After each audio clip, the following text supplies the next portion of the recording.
পল্লী বিদ্যুৎ সমিতির কর্মকর্তা-কর্মচারীদের নামে মামলা প্রত্যাহার করে চাকরিতে পুনর্বহাল সহ ৫ দফা দাবি জানিয়েছেন তারা। মঙ্গলবার সকালে ঢাকা রিপোর্টার্স ইউনিটির নসরুল হামিদ মিলনায়তনে আয়োজিত সংবাদ সম্মেলনে এসব দাবি জানান তারা।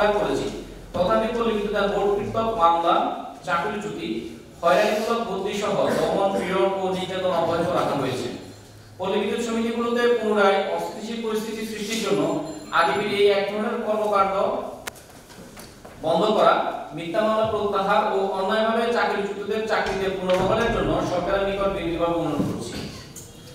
এই বিষয়ে গত ২০ জানুয়ারি ২০২৫ তারিখে মাননীয় বিদ্যুৎ উপদেষ্টা বরাবর বিদ্যুৎ সমিতির প্রায় ৩০,০০০ কর্মীর গণস্বাক্ষর সম্বলিত স্মারকলিপি সংবাদ সম্মেলনে তারা বলেন, দেশের ৮০ ভাগ অঞ্চলের প্রায় ১৪ কোটি মানুষের বিদ্যুৎ সেবায় নিয়োজিত ৮০টি পল্লী বিদ্যুৎ সমিতির ৪৫,০০০ কর্মকর্তা-কর্মচারী ২০২৪ সালের জানুয়ারি মাস থেকে অভিন্ন চাকরিবিধি বাস্তবায়ন এবং জরুরি সেবায় নিয়োজিত চুক্তিভিত্তিক অনিয়মিত কর্মচারীদের নিয়মিতকরণের ২ দফা দাবিতে আন্দোলন শুরু হয়।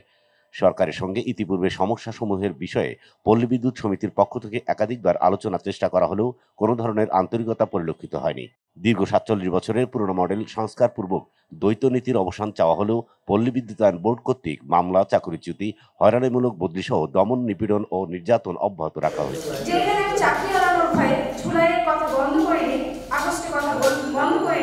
আজকে আমার চাকরি হারানোর একটাই কারণ, আমি ফেসবুকে নাকি অসত্য মিথ্যা বানোয়াট পোস্ট করি, কমেন্ট করি, শেয়ার করি। সবচেয়ে দুঃখের বিষয় বা লজ্জার বিষয় এটাই, আমাকে চাকরিচ্যুত করা হলো, অথচ বলা হলো এটা গোপনীয়। এটা আপনারা খাম এবং আমার লেটারটা দেখলে বুঝতে পারবেন এটা কেন গোপনীয় থাকবে। আমার জাতির কাছে প্রশ্ন, আমি বাক স্বাধীনতার জন্য চাকরি হারিয়েছি, এটা আমার জন্য কষ্টের নয়, কিন্তু আমরা যে দেশকে স্বাধীন করেছি বাক স্বাধীনতা অর্জনের জন্য, আমরা কথা বলতে পারবো, আমাদের কথা বলার অধিকার চাই এই জন্য। তাহলে আমি কেন চাকরিচ্যুত হলে সেটা গোপনীয় থাকবে? এটা আমার জাতির। সংবাদ সম্মেলনে পল্লী বিদ্যুৎ সমিতির এজিএম আব্দুল হাকিম, মোহাম্মদ সালাউদ্দিন এবং ডিজিএম মোহাম্মদ রাহাত ও মোহাম্মদ আসাদুজ্জামান ভূঁইয়া সহ ভুক্তভোগী আরও অনেক কর্মকর্তা-কর্মচারীরা উপস্থিত ছিলেন।